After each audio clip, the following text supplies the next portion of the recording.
I've heard so many things and so many fundas. I've heard from a producer that your birth number doesn't match your destiny. You're never going to become a star and all those kind of things. And I looked at him and I said, watch me. I literally looked at him and I said, watch me when I actually become one, and I will be here till, I don't know whether if you're going to be here or not, but I will be here working.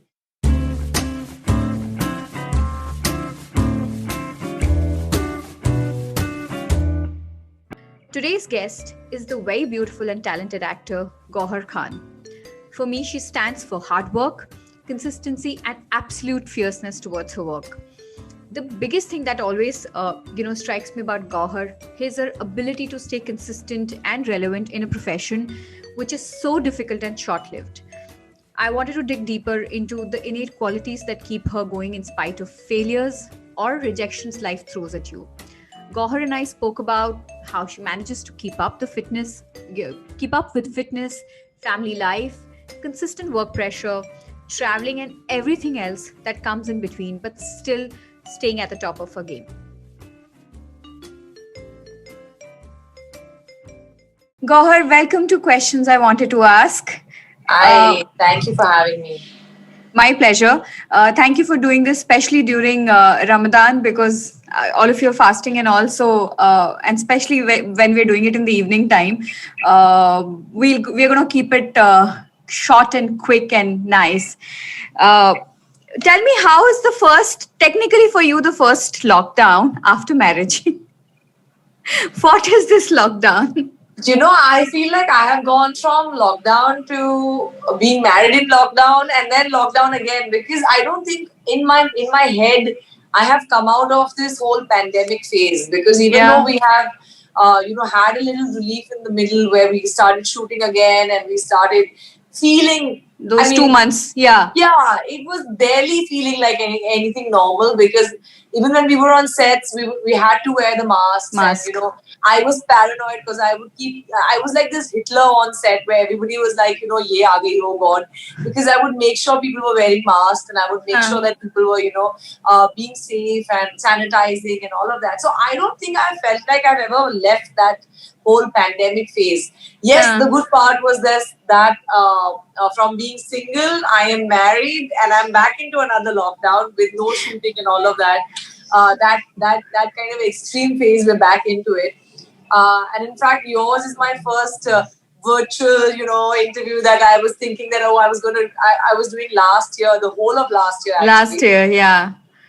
And yours is the first in this particular lockdown. So it feels like, gosh, are we like back into that Char Diwali ka phase? But I think it's time that we must be in it, because it's so crazy out there now. It is very grim.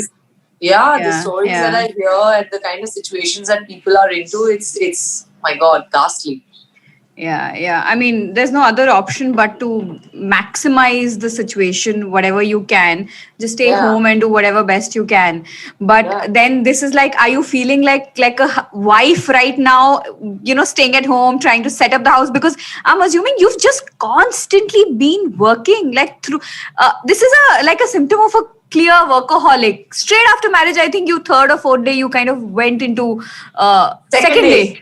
Oh my God. So, the night of my walima, the next morning at 7 o'clock was my flight to Lucknow. So I have literally gone with full mehndi hands onto a set. Thankfully, I don't know, it was my luck that it was a shadi scene that I was shooting. So my mehndi was okay, and I was still feeling like, if you finally see the film, that what state I had to be in the very next day of my wedding, I didn't feel like a dulhan at all. But it was just a lot of gratitude, because I was married to a person who understood that and understood that okay, she has to go to work. And I just count my blessings to know that yes, he could join me for my New Year's, because 26th was my walima, 27th I flew to Lucknow, and 31st morning he was there in Lucknow for me, because he felt like, okay, meri dulhan hai and I'm going to surprise her, because obviously it was my first New Year with him. Yeah, and also first New Year as a married woman. So, but great. I have like a huge personal admiration for women who, at very important junctures of their personal life, I would say, make sure that they are there, in it 100%, but also have the ability to get back to work and manage both of them beautifully. So when I saw the pictures of the common friends that we have, I actually messaged them that, dude, hats off, because it's beautiful. And also I think I have to give it to your husband as well to be able to Yeah. manage that. Yeah. I think it's a blessing. And also, if you actually get to know about how I managed it, I was planning my wedding.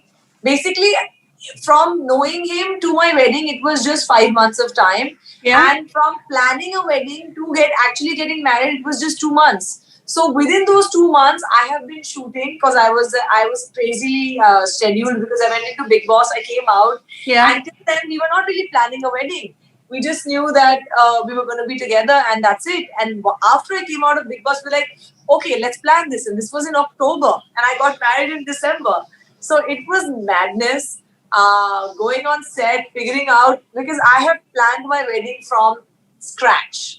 Till my sister actually came over in December, right before my wedding, and she took over and she said, "Okay, you've planned everything you out, back everything's off." done. Now I'm just going to execute it."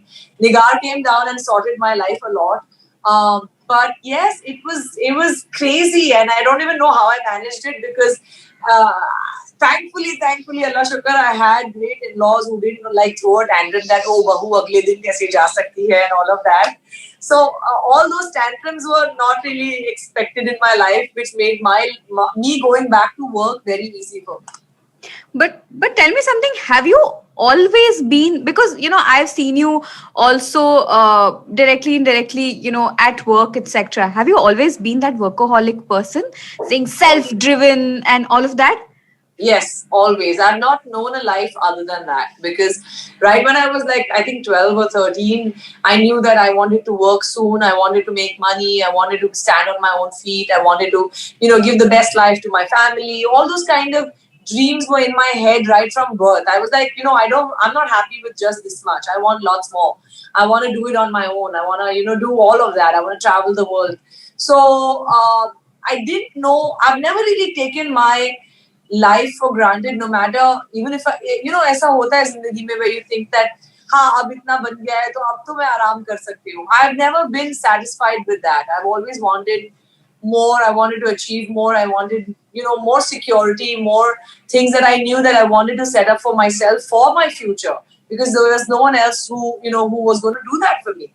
So then I got used to working. I loved my work. I loved waking up every single morning and feeling like I'm so blessed that yes, I can go to work today and I can look forward to working tomorrow.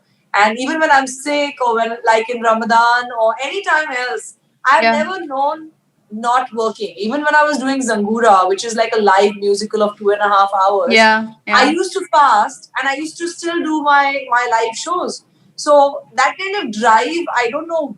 It's a blessing. It's from God. Yeah, it's from God. It's not like nobody chooses to be a certain personality, right? I mean, I have been like this because God chose me to be like this. It's not something that I am saying, oh, I'm very proud of. It's not. It's just me. It's just who I am. Yeah, but it also empowers you a lot. Like, yes. It gives you a certain amount of strength, which I think no other feeling in the world can give. But mashallah, it's my 19th year in the industry, mashallah, of entertainment, right from, if I count it right from Miss India. Yeah. It's my 19th year, and mashallah, I can't count very many people who have actually had that fortune to have that kind of length and that kind of relevance throughout. So I'm very, very grateful to God that He actually made me this person who could go on and on, On and on. But in fact, that was my next question to you. And it was, in fact, this is one of my most important questions. I work with a lot of actors. I work with a lot of creators and, people from the entertainment field, right? Yeah. You have navigated from fashion to television to films to digital to short format content, pretty much, I would say navigation. Social media, yes. That gave you one of your biggest blessings of your life. Yeah. But I'm saying, what is that thought? I mean, being a workaholic person, right? While work becomes the center of who you are, you also face a lot of failures. And when you face those failures, and especially at work, right? What then motivates you? And the different expanse of different genres of work that you've managed. What I mean, two questions actually. What has motivated you during those failures? Because we all know, all of us see failures, right? But you've constantly evolved, constantly evolved. What has that been? What has that thought process been? I mean, if I count the number of rejections and failures that I've had, I think I can go on and on about the list, and people will be like, "Acha, acha." But I don't really think about that. I think when I did Jhalak in 2009, I didn't. It was my first experience with reality, and I was like, "Wow, I'm representing the models," because at that time it was different fields, right? People coming from different fields coming into Jhalak Dikhla Ja. Now, of course, it has changed. But that time I was the only model in the show, and I was like, yeah, I got to represent and all of that. And it was the first time people were actually figuring out, oh, this girl can dance. Who is this girl? But were you always a dancer? No, I mean, yes, bachpan se I have this talent because my parents are great dancers, but I'm not a trained dancer. I've never done any kind of formal training in dancing. So Jhalak was like quite a revelation for the audience and for the industry per se. And that's how actually I got the call from Yash Raj for an audition for Rocket Singh, and that's how the audition went to another audition to another.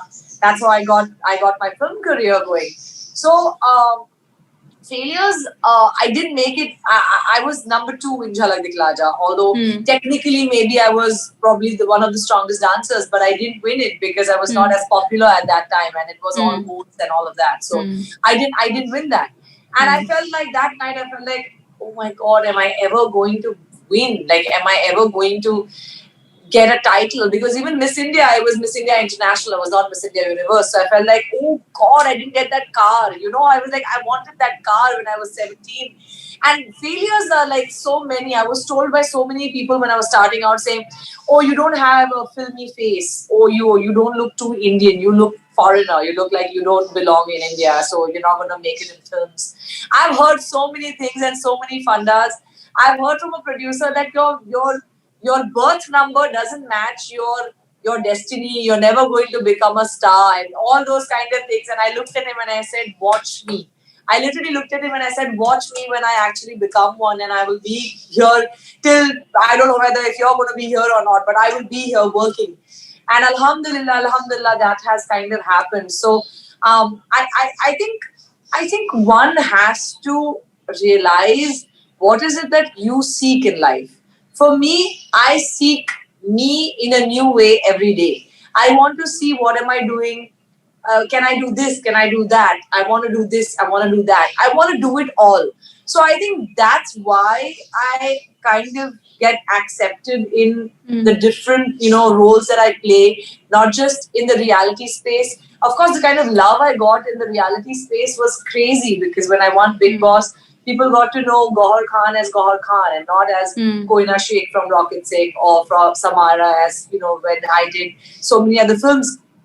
So I think I have a blessing from God that yes, I'm not the female Amitabh Bachchan of this country, but Alhamdulillah, I'm accepted as not just Gauhar Khan, but for my talent as a dancer, my talent, my credibility as an actor, my my hold in the event business, because I Alhamdulillah do a lot of live shows as well. Yeah. So I just feel like so many people are blessed me in so many ways, and this is my blessing that Allah wants me to do it all. So for me, I keep at it. I can never be still. I can never be like, "Ha, bas ho gaya." I think that's why my relevance and everything is kind of important every single day, and people accept me in that. And I feel like ऐसा नहीं है कि मैं कोई कोई तोप मार रही हूँ रोज. I also feel like I'm also a human being. I'm also trying. Yes. Yeah. Yeah, but I think the important point that you're trying to say is that you're also trying 10 different things, right? Out of which maybe 6 works and those 4 fail. Nobody knows about the 4 things that fail or Absolutely, didn't yeah. don't work, right? But tell me Absolutely. something. I mean, you started out from fashion to television and all of that. Obviously, it's a skill that you kept on adding and adding. But what about when you face failures, and where does that confidence come? Do you tell yourself that no? Do you put on that confidence? How do women, young girls build? Because when you're constantly told, okay, and I mean, we are in an industry where you're constantly told ये नहीं है तुम्हारे पास, ये नहीं आता, तुम ये नहीं कर सकते. It's always no first, then the yes, right? Where do you bring out that confidence from? I think it's just got to do with the drive of not wanting to give up. When I was modeling, I was not very happy modeling. When I was one of the topmost models of the country, amongst the supermodels before me. I mean, I've worked with Nanika Chatterjee, I've worked with Sheetal Malar, I've worked with all the supermodels of this country, Ujjwala Rao, everybody. And that time I was a model. I was up and coming and I was very relevant and all the choreographers wanted to work with me. But I wasn't really happy in that space. I would go every morning, do my fittings, do my show, come back home. I never really made an effort to party, or I never really made an effort to kind of get my PR skills on, because I wasn't happy in that space. It was not where I wanted to be. I was just doing that because it was work and it was getting me money and all of that. But I would watch other people doing the showstoppers and I'd be like, when am I going to be the showstopper? Because I used to always open a show or close a show for designers, but I was never really the highlight of the show, and that's what I wanted to be. I always wanted to be the person who's spoken about and all of that. So I think the dream of wanting to be big, wanting to be famous, wanting to be relevant was always there, but I didn't know how to go about it. So I think it's only God above who's kept making ways for me and giving me those opportunities to make the most of, along with fortune and along with luck. I think if you've got hard work, if you've got resilience of not wanting to ever give up, and honesty, if what you're doing doing with complete honesty and not kind of pulling people down and trying to get onto someone else's spot and all of that, I think all of that works wonders. For me, my parents and my mom only taught me, I've seen my mom be a super hard worker, even just in her home space. And I think those are the kind of things that I've learned from her, that to never give up and to keep going. And paise kam hai, to bhi aap acha jiyo. So I remember my mom, even when we didn't have much as kids, but my mom would never allow us to not be in socks and shoes and a clean frock with hair tied up. So it was the way of life that she gave us, and the way she taught us, that you have to be good in how much ever you have, but put out your best, be your best. And that's what I think works, not just in my favor, but it should work in anyone's favor. If you've got honesty, if you've got hard work, and if you're going to give it your all with every smallest opportunity that you have, it's only going to grow from there. Tell me, in that case, what do you think about going and asking for work or seeking work? Because women are generally bad at it, right? Asking for something. Do you ask for work? Do you reach out to people and say, okay, I've heard about this film or series or whatever it is, right? Or a show or something, and I'd really like to be part of it. Are you comfortable with that? Do you do that, or you don't believe in that? Do you want me to be absolutely honest about this? Please be honest. Okay. A lot of people or agents or agencies or, people who know their job have always told me, I swear down, that, oh God, you need to make that call. This project is happening. You should make that call and say, hey, I'd really like to audition or whatever. And in my 18 years of my career, I honestly, I don't remember doing that more than once. That also out of pressure. I don't think I have met people, like, it was a meeting, but it was never like, oh, I want to audition or I want to work or whatever. In fact, I was amongst the final girls to be selected for Slumdog Millionaire. I have met Danny Boyle face to face for the role of Slumdog Millionaire after auditioning.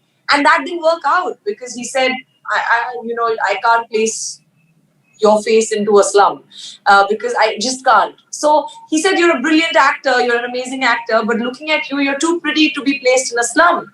And I was like, no, I can do makeup and all of that. But I was too young to know what was that project. But that's rejection. That's not making a part because you didn't fit a part. So those kind of rejections I've had. But I knew that despite all of that, I've never really approached anybody saying, I want to do that. There's nothing wrong in that. There's if I was told that, okay, this person is interested in you as this role or whatever, pick up the call, I will pick up the call. There's nothing wrong in that. But I have never ever done that. I don't know whether it's a good thing, bad thing, I have no idea. But I've never really done that. But if I was told that, there's this role, no matter how small or how big, but if I feel it's important, and if I was told, no, God, you have to audition for it, no matter how big the person thinks I am, that, I'm a credible actor, I am told that, I really know how to perform and all of that, I will beg to audition. I will love to audition. I would say, just at least test me, and then you see how that works out. Because I have no ego in that. I have no shame in that, because work for me is more important than anything else. And I would be like, test me. I'm ready to test. And as an actor, I want to test no matter what. Because even I want to know if I fit the part, if I can emote in that part, if I can play the part. So I have absolutely no ego as an actor to say that, I want to do this. But unfortunately, I've never really done that. So yeah, that's honesty. Yeah. I mean, interesting but tell me something, as when you started out versus where you are now, do you think it's become more comfortable for you to reach out to people versus when you were young, naive, and, didn't know the industry, because you also came from a non-industry background, right? Was it more difficult to approach people to say, okay, how do I do this? You don't, when you're new, you don't get to approach people. Yeah, you don't. You just wait on an agency, or you wait on someone to try and make the call for you, because it is, unless you are in that circle, you're not going to get that opportunity very easily. So the route for that is auditioning, sending out your pictures, talking to people, saying whatever's going on, the struggle, the way you call the struggle, the struggle. That is the struggle. And agencies is just last 10 years. I think you started almost like you're saying 19th year. I have gone to, Mahalakshmi Studio used to have these small advertising agency offices all over. Next. Famous Studio, okay? Yeah, famous. My sister and I remember I used to take a local from Andheri to all the way to town and go to every agency and drop my portfolio that was clicked during my Miss India. And that whole year, that's all I've done. And you just wait and you hope that you're going to get an audition. But most of those pictures go in a dabba. So you never get a call. So I think, I know I harp about this a lot, but luck does play a very important factor about where you are, what opportunity you get, who you meet, who pushes you, who speaks to you, which audition you get, which audition are you at what time, and whether it clicks for you or not. All those things play such an important factor that I can't reiterate it more. But yes, eventually, if you're good, only then will you pass that audition, right? Yeah. Only if you're good. That means your talent, your hard work also plays a very pivotal role. It is very important. So I think it's a combination of everything.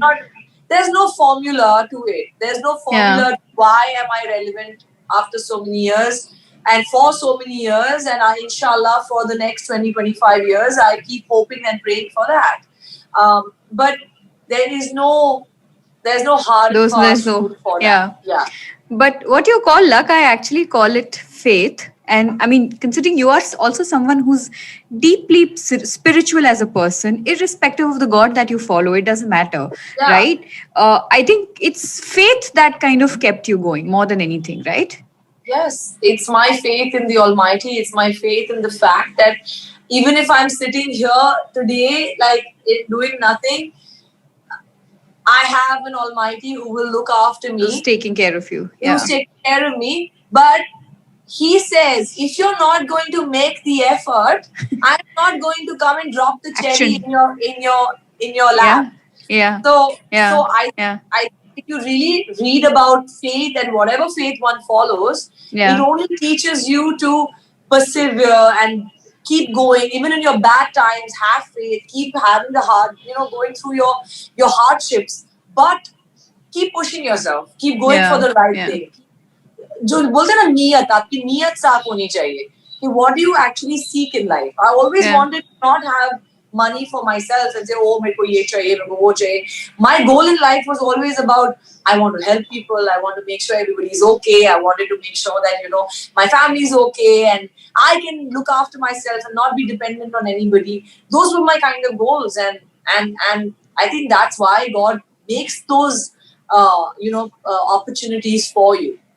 It's interesting that you said that, because some of the people who are closest to you, your friends and your family, they say that you are the common factor in your family, in your friend circle. You're the one who binds all, right? That's what I've heard about.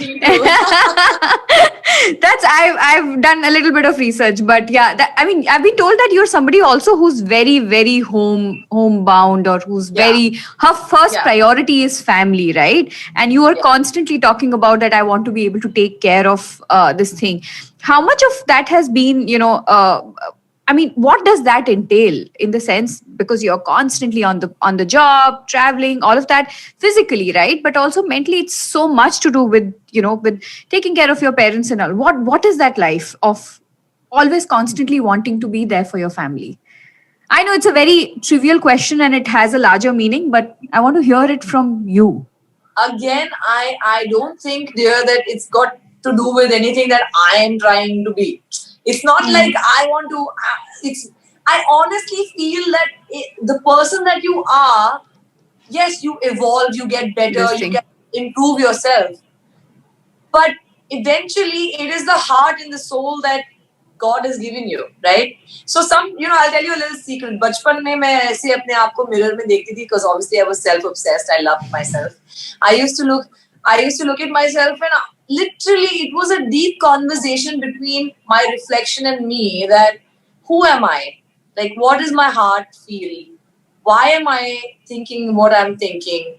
Who are you? So those kind of, I don't know. Bachpan mein, it was this whole deep conversation within myself that I am this person, my soul is this, and I want to do this, and I am a weirdo, I don't know, but my priorities in life have always been seeing a smile on my mom's face, making sure that my dad was too far away, he was in Japan, so sorry, I just lost my dad, so I'm a little emotional about that. I know, I'm sorry, but I particularly didn't bring about that conversation because I'm really sorry about your father. Yeah. Honestly, my dad was always away, so I didn't really get an opportunity growing up to feel or know exactly what he feels or what his struggles are. But now, eventually, when I grew up and my dad and I were extremely close, so I got to know what his wishes were and what his priorities in life were. And he was a very enterprising man, and he didn't really need anybody. He was okay with himself. But I don't know why, even though I was the youngest, I always felt like, oh, my mom is my person, like I have to look after her, and her happiness means the most to me and all of that.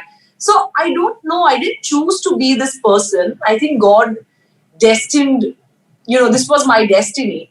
But I am that person who wants to make sure that everybody around me is happy and my friends are good, and I don't like it if I have a fight with any of my friends and I feel like, oh shit, I just want to talk and finish it off, and I'll try and irritate the person as hell, that are you okay, are we okay, like I don't want this to be bad between us. In fact, my husband also tells me, whenever we are arguing, he'll be like, Gauhar, you have to let me be for some time. And I'll be like, no, but I can't. You have to talk it out, and I can't breathe if things are not okay. So I think it's also a kind of a irritating thing for a lot of other people in my Personality. life. It's a personality issue. But Yeah, I but mean, it has its good sides as well, I guess. okay. Now I think I've gone too serious in terms of in the conversation. But tell me, there's a nagging question I had for many years. With of course I've worked with a lot of guys with the Big Boss team and all of that. What what is your setup? What is the frame of your mind when you go? And what are those 15 weeks? What makes you that winner? What is your mind thinking when you're winning? Because it is chaos is all I can tell you. You never know what's happening. You never know what surprise you're going to be thinking. It's a game. We all know it's a game. We all know what happens behind the scenes, how the show is made, etc., right? But what did you think while went and what was how do you win a game like that? Again, there's no particular formula for that, because if you see the winners, they're very different from each other. Huh. I am nothing like Siddharth Shukla. I am nothing like say Bindu Dara Singh, or I am nothing like Shweta Tiwari, or I am nothing like Urvashi Dulakia. They're all very, very different people, very different personalities. But I think the only common factor is that when a person is true to who he or she is, when that personality connects with the audience outside, no matter what you are, if you have a connect with the audience outside, you're a winner. I think if you're true to who you are and you're not playing a game for, like for effect, like you're not being someone for effect, like मैं ऐसी होंगी तो शायद लोगों को मैं पसंद आऊंगी, और मैं अगर कंट्रोवर्शियल नहीं रहूंगी तो मैं शायद पसंद आऊंगी, अगर मैं कंट्रोवर्शियल होंगी तो शायद पसंद आऊंगी. Those kind of formulas, if you don't have in your head, then I think your true personality comes out, and that's what connects with the audience. So is that also the answer? Sorry, you were saying something. Yeah. So if you are a package of a personality, then I think you can survive those 15 weeks very easily. Interesting. Tell me, is that also your answer to how do you stay relevant, or how do you manage to keep at it? I won't say relevant is the wrong word for you. I would say, how do you manage to keep at it with the trends on social media? You're somebody who's extremely good with her social media game, I would say, right? And I'm saying this because I work with a lot of actors, and a lot of time actors struggle with seeing, I whether I put this out on social media or not, or I don't want to put a particular thing out of my life on social media. It's a constant struggle for, I think, most of us, because also the amount of content that is being generated. Is that how do you take that social media game seriously, or what are your thoughts? Honestly, I think when you have, I know everybody's fundas are different in life. Like I see a lot of stars and celebrities being very filtered. Like they filter their social media a lot, because obviously Yes. to them they want to keep things private, and they want to keep certain aspects of their life private, which is absolutely great. Yeah, I mean, there's no formula. Which is great. Yeah. Which is Yeah. I was a part of a show called Big Boss, which is absolutely unfiltered, crazy life, right? Yeah, So yeah. I am the living example of what reality shows are, because Khan Sisters was another show of mine, which was again about being you in front of the public. So for me, social media is no big deal. For me, social media is actually playing my life there. So it's a connect to the audience between myself, my life, what I like, what I don't like.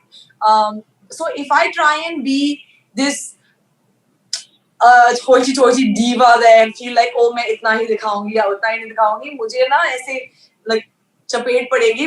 But the fact of the matter is, for me, my morals, my line of decency, my line of what is okay for me and what is not okay for me is very clear.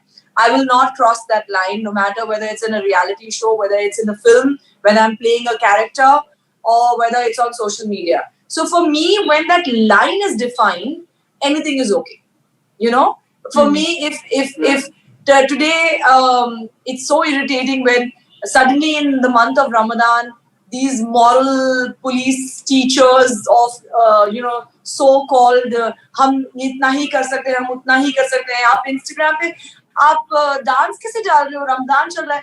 I want to ask them, what are they doing scrolling on in Ramadan? Why are you scrolling Instagram? Like, I don't understand that. So I hate double standards. I hate people trying to be this, oh, I'm here this, and tum ye aise karo, and tum wo aise karo.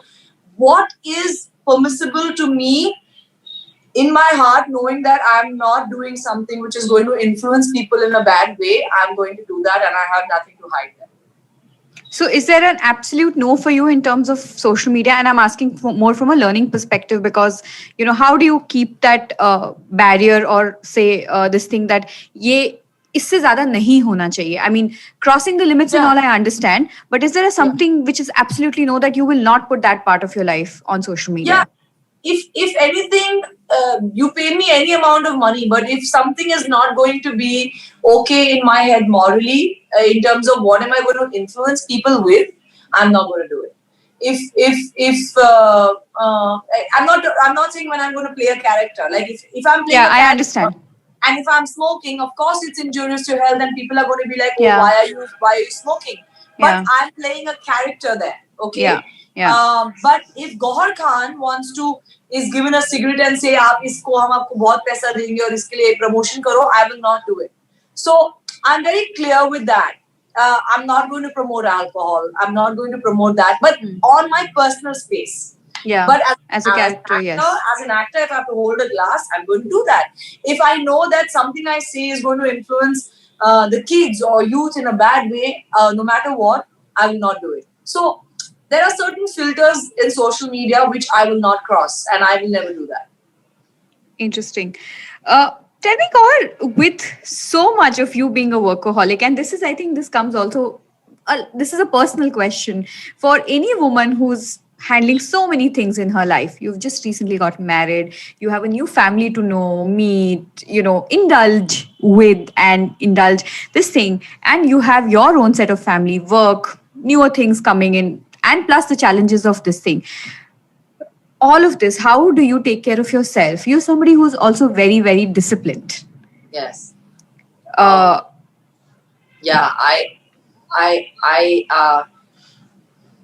do love everybody around me, but I also prioritize myself. I will never think that अरे मेरे को इसके लिए अपने लिए time नहीं मिल रहा है. I'm not going to do that. If I have to take out half an hour, 40 minutes to work out every day, I will do that. If I know that today I have to balance my mom and take her out for dinner or something like that, then the next day I will take Zaid's family out or something like that. When I know that my sisters are in town and oh my God, I had a boyfriend, whenever I did, I was like, oh God, then I can't be like only there and not pay attention to my, family. So I balance it out. I try and make sure that I give enough time to everybody. But if it means that I have to go to shoot, I have to go to shoot. I'm not going to cancel a shoot out because there is some function at home and people are going to get upset. I'm not going to do that. So I balance it out, but I'm not going to mentally suffer thinking that, oh, I am unhappy because I have to make other people happy. That is absolutely unhealthy for yourself. So never ever do that. I am a person who makes everybody happy, but not at the cost of me. So first, I need to be happy and feel like I'm in a healthy space. Only then can I make everyone around me happy. Tell me, Gauhar, if you have to give one advice to women, I mean, advice or it's your own experience on how to be, how to be disciplined as far as their own health is concerned. How do you do that? You're an actor, but more than that, in your personal life, you do take care of yourself a lot. And it takes a huge amount of mental discipline to do that. How does one do that? Because you're traveling, वहां पर इतनी कुछ खाने को मिलेगा, sweets होएगी, कुछ ना कुछ सामने आता है. That's what I'm saying. I think if you love yourself enough, you are going to look after yourself. I mean, I have so many friends and family members who don't look after themselves. They are eating junk. They are eating fried. They're eating sugar. They're having everything possible and zero workout.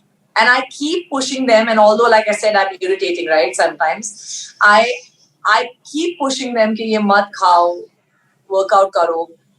But no person can motivate you to be somebody you are not willing to be yourself.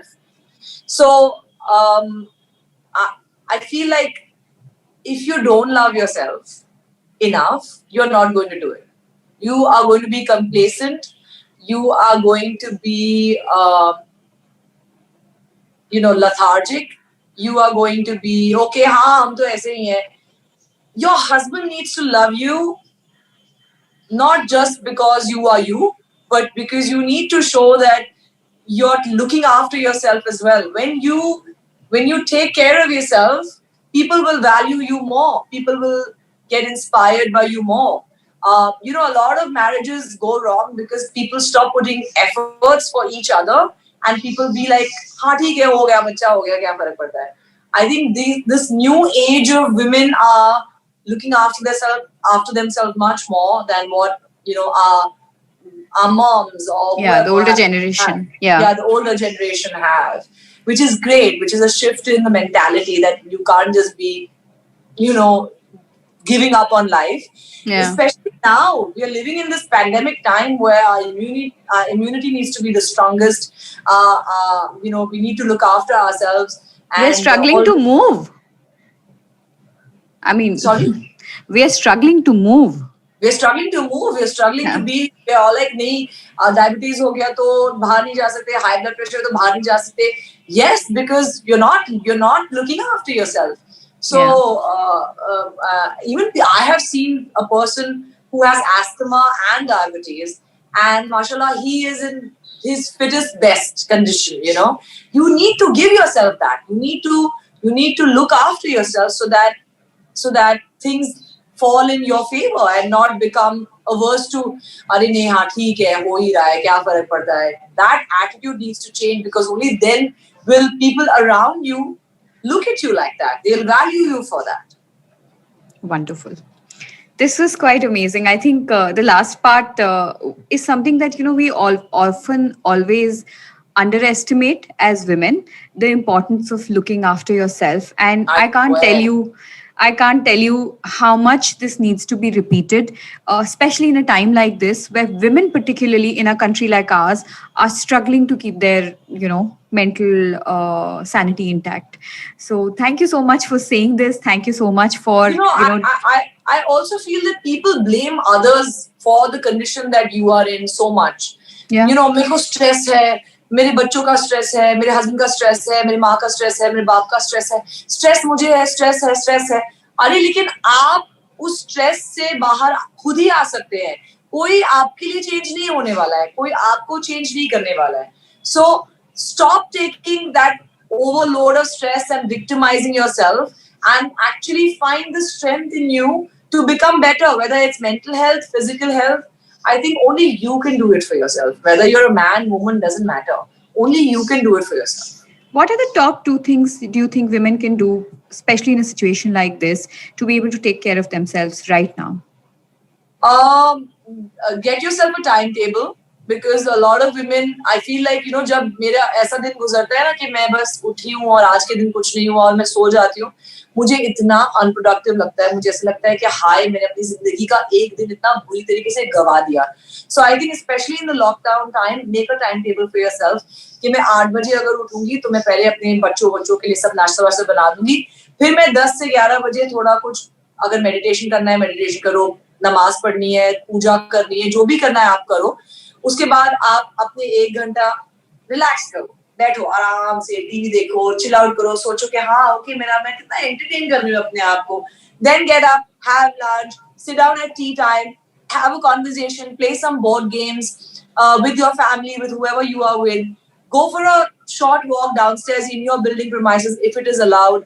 Do some activity, dance, sweat it out a little bit. Feel like, oh, mere ko utna pasina aa gaya.